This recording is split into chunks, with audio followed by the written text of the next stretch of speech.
It's Lieutenant Jeb Stewart of the United States Cavalry. You remember me? I remember you.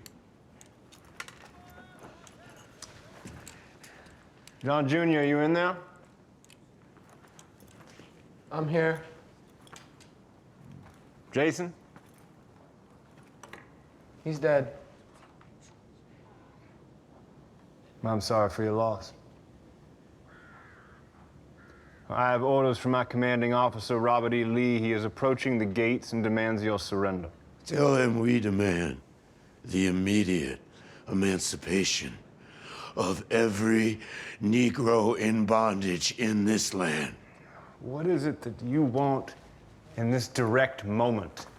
The freedom of every Negro in this building. Safe passage for all of my men across the B&O bridge. And then I will surrender myself directly to you. Mr. Brown, you are in no position to negotiate.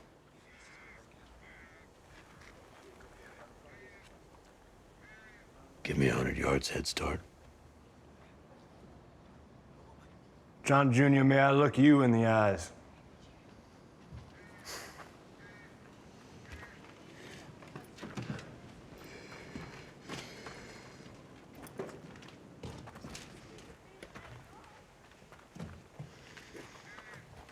John?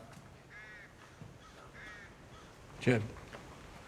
John, no amount of your father's ploys or theatrics are going to get you or these Negroes out of this, you understand? You're now surrounded by 1,200 U.S. troops. You must surrender. We will do no such thing. We will exchange the prisoners we have for safe passage across the B&O bridge. That cannot be arranged. And our business is done.